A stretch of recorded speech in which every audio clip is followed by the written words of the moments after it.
WhatsApp guys, I am AP. I hope you are doing well. इसके पीछे के lecture में हमने एक्सरसाइज 12.1 को पूरा क्वेश्चन सॉल्व कर लिया था और रेशियो पे जो भी थ्योरी पार्ट थे हमने ये पूरा कर लिया है। अभी तक हमने 2 लेक्चर ले लिया है इस रेशियो एंड प्रोपोर्शन चैप्टर पे। अभी हम लोग ये थ्योरी चैप्टर रहेगा आपका प्रोपोर्शन का। प्रोपोर्शन किसको बोलते हैं, क्या होता है, कैसे प्रोपोर्शन निकलता है, ये सब हम जानेंगे। एक चीज़ आप याद रखिएगा कि इक्विवेलेंट फ्रैक्शन और इक्विवेलेंट रेशियो आप जान गए हैं, वो चीज़ आपको याद हो तो प्रोपोर्शन में आपको कोई दिक्कत नहीं होगी। चलिए शुरू करते हैं कुछ एग्जाम्पल के साथ में जो आपके एनसीईआरटी बुक में क्लास 6 के मैथ में दिया गया है, बिना किसी देरी के। देखिए पहला है आपका दिया हुआ है कंसीडर द सिचुएशन। ये जो सिचुएशन आपको दिया गया है, केस दिया गया है, उसको आप कंसीडर कीजिए, सोचिए।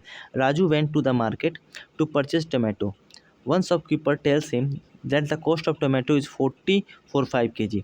राजू जाता है मार्केट में, एक शॉपकीपर से पूछता है कि कितने रुपये है टमाटर, तो बोलता है कि 5 kg भाई, 5 kg आपके 40 रुपये के पड़ेंगे, ठीक है। दूसरा बोलता है another shopkeeper give the cost at 6 kg for 42 rupees. 6 kg 42 rupees. अब देखो, आप भी जाओगे, आप छोटे बच्चे हो, क्लास 6 में है, आपके ही क्लास का लड़का है राजू। अब वो कंफ्यूज होगा कि भाई कहाँ मुझे फ़ायदा होगा, कहाँ मुझे लॉस होगा, किससे मैं लूँ। तो वो चीज़ जानने के लिए हम लोग प्रोपोर्शन पढ़ते हैं, ठीक है। वो चीज़ जानने के लिए प्रोपोर्शन पढ़ते हैं। तो उसी चीज़ को देखिए, ये सिचुएशंस था। Now what should Raju do. Raju क्या करे, करे तो करेगा। एक जगह 42 रुपये में 5 किलो मिल रहा है, दूसरा दुकानदार दे रहा है 40 रुपये में 5 किलो, दूसरा दुकानदार दे रहा है कि 42 रुपये में 6 किलो दे रहा है। तो should he purchase tomato from the first shopkeeper और फ्रॉम द सेकंड।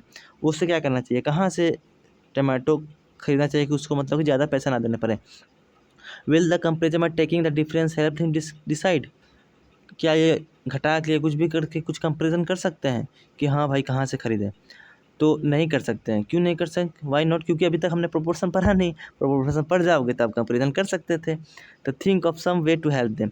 कुछ तरीका है जो राजू को हम लोग हेल्प कर सकते हैं। डिस्कस विथ योर फ्रेंड्स, ठीक। Consider another example. देखिए एक मैं आपको डिस्कस करके बताता हूँ। यहाँ पे आप जैसे कि 5 kg टमाटर का दाम है 40 रुपये, तो 1 kg का दाम 8 रुपये हो जाएगा, ठीक है, क्योंकि 8 × 40।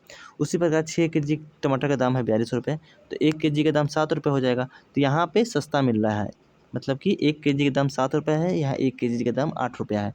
तो 6 kg ले ले 42 रुपये में, वो उसका मुनाफे का सौदा रहेगा, ठीक है। तो हमने इस तरह से एक हेल्प कर दिया। दूसरा हेल्प क्या कर सकते थे, अभी आगे के जो जैसे जैसे बढ़ेंगे वैसे वैसे आपको बताया जाएगा। दूसरा एग्जाम्पल लेते हैं भाविका का। Has 28 marbles and Vini has 180 फ्रावल।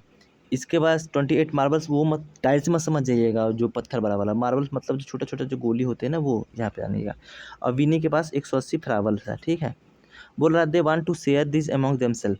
वो चाहते हैं कि अपने आप को शेयर करें। Bhavika gives 14 marbles to Vini. Bhavika करती है अपने 28 में से 14 मार्बल्स, मतलब कि आधा मार्बल विनी को देती है जिसके पास फुल था। अब विनी क्या करती है, 180 में से 90 फ्रावल किसको देती थी, भाविका को दे देती है, ठीक है।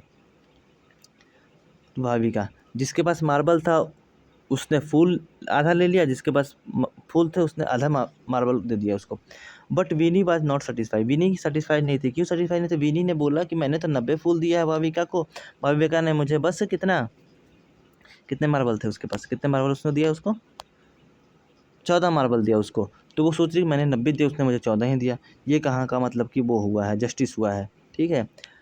तो she failed and she had given more flower to Bhavika. वो सोच रही है कि मैंने उसको ज़्यादा फूल दे दिया मार्बल की अपेक्षा, been Bhavika to her. What do you think, आप क्या समझते हैं, इस विनी करेक्ट, क्या विनी करेक्ट है।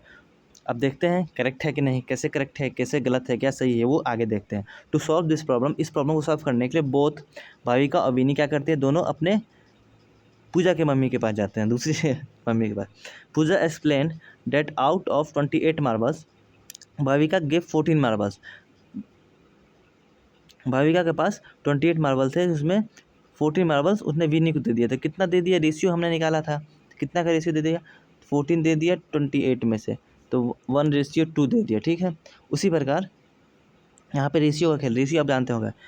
एंड आउट ऑफ 180 फ्रावल्स, विनी के पास 180 फ्रावल्स हैं, इसके पास उसने 90 फ्रावल्स दे दिए। इसका भी रेशियो कितना हुआ, 90 बाई 180 तो 1/2। Since both the ratio are the same, यहाँ पे रेशियो देखिए इक्विवेलेंट रेशियो हो गया 1:2 1:2। So the distribution is fair, मतलब कि डिस्ट्रीब्यूशन जो हुआ है वो सही हुआ, क्योंकि इसने मार्बल भी आधा इसको दिया, इसने भी फूल इसको आधा दे दिया। जितने इसके पास फूल थे उसका आधा इसने विनी को दे दिया, जितने इसके पास मार्बल थे उसका आधा उसने भाविका को दे दिया।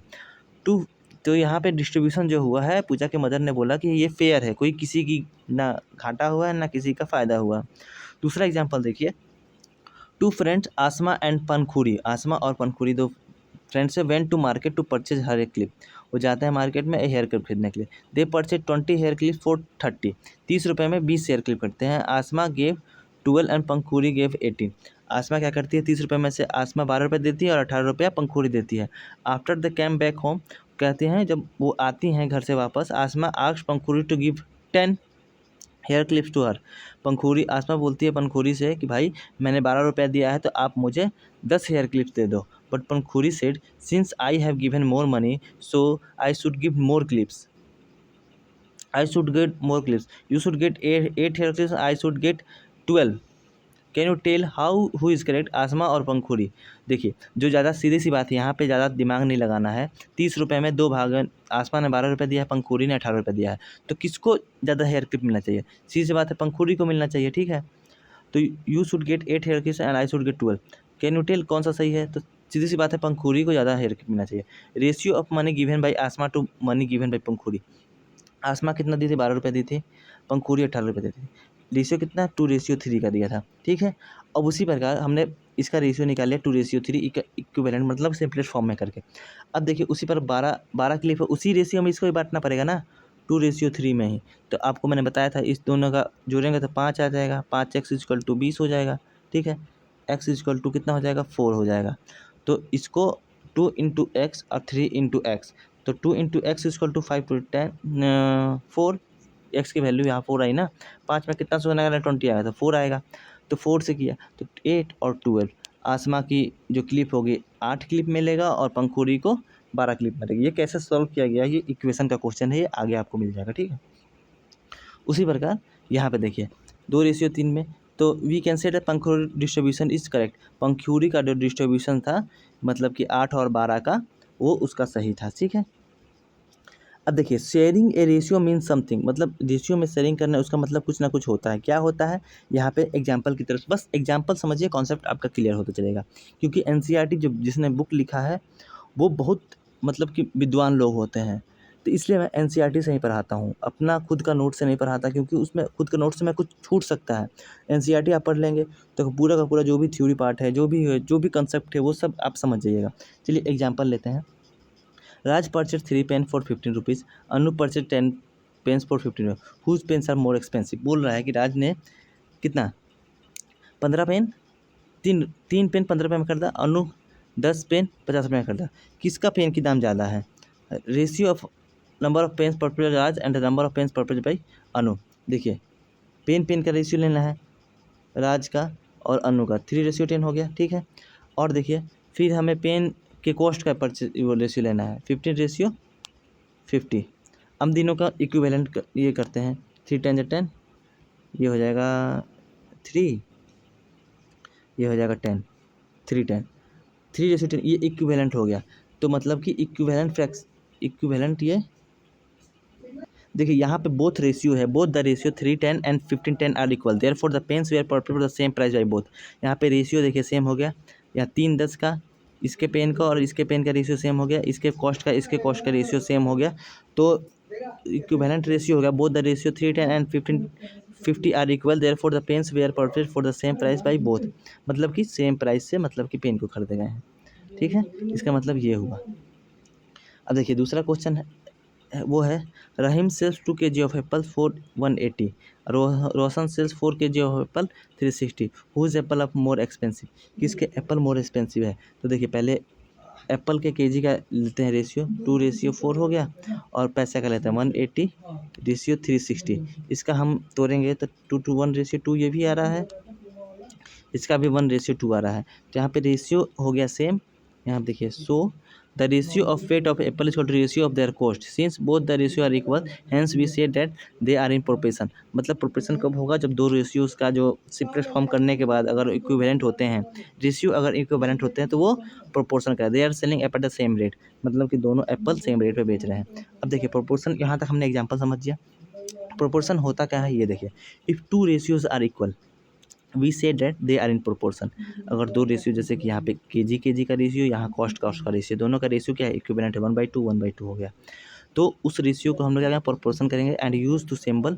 कैसे इसको यूज करेंगे, ऐसे ऐसे दो रेशियो के बराबर, तो दो रेशियो, एक रेशियो को ऐसे रिप्रेजेंट करते हैं, दो रेशियो को ऐसे करेंगे, तो ये हम लोग रिप्रेजेंट कर सकते हैं। या फिर आप इक्वेट टू रेशियो देखिए, 2:3 इजकल टू 6:9, ये इक्वेट हो गया, मतलब कि इक्विवेलेंट है। 2/3 इजकल टू 6/9 लिख सकते हैं ऐसे भी, या 2/3 समान प्रोपोर्शन 6/9, 6:9, ठीक है।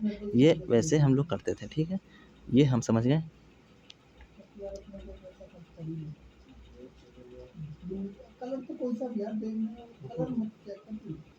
ये आपको बस यहाँ तक समझना था।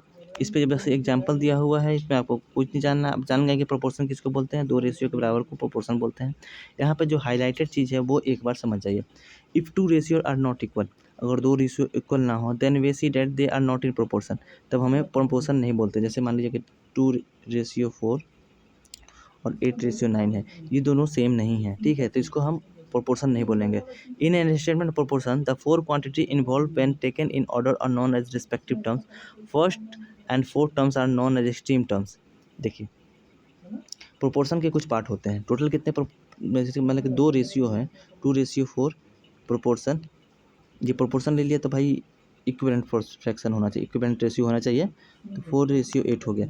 अब इसका जो कितने पार्ट हैं, 1 2 3 4 पार्ट हैं। इसमें क्या बोल रहा है, the four quantity involve when taken, four quantities हैं, 2 4 4 8 फोर क्वांटिटीज़ हैं। Order are known respective term, first and fourth terms are extreme terms. First, ये फर्स्ट टर्म हो गया और फोर्थ टर्म्स हो गया, इसको हम लोग क्या बोलेंगे, स्ट्रीम टर्म्स बोलेंगे, याद कीजिएगा। Second and third terms are known as middle terms, क्योंकि ये बीच में है, ये सेकेंड और third terms are known as middle terms, इसको एक्सट्रीम टर्म्स बोलेंगे। ये हो गया। एग्जाम्पल आप चेक कीजिएगा, एक एग्जाम्पल मैं आपको बता देता हूँ। आर द रेशियो इतना एंड इतना ग्राम इन प्रोपोर्शन, इसको पहले सिंपलेस्ट फॉर्म में कीजिएगा। सिंपलेस्ट फॉर्म में किया था 25:30, 25/30 इसका सिंपलेस्ट फॉर्म किया, 5:6, 40 है जिसको भी 5:6, तो 25:30 और 4, क्योंकि इनकी जो रेशियो है इक्विवेलेंट आएगा, क्योंकि इक्वल हो गए, तो ये प्रोपोर्शन में द मिडिल टर्म इज इतना and the extreme term is, देखिए इसको पहले सजाया 25:30 इक्वेट 40:80। इसका एक्सट्रीम टर्म क्या हो गया, 25 फर्स्ट और फोर्थ टर्म को एक्सट्रीम टर्म बोलते हैं। 25 और 48 क्या हो गया, एक्सट्रीम टर्म। मिडिल टर्म मतलब कि सेकेंड और थर्ड टर्म को, 30 और 40 हो गया आपका मिडिल टर्म। वैसे ही आपका जो एग्जाम्पल है वही एग्जाम्पल है, इसको आप अपने से कीजिएगा। एक्सरसाइज 12.2 हम लोग आगे की लेक्चर में देखेंगे। चलिए, वीडियो अच्छा लगा तो वीडियो को लाइक कीजिएगा, चैनल को सब्सक्राइब कीजिएगा, अपने दोस्तों को बताइएगा। Thank you so much.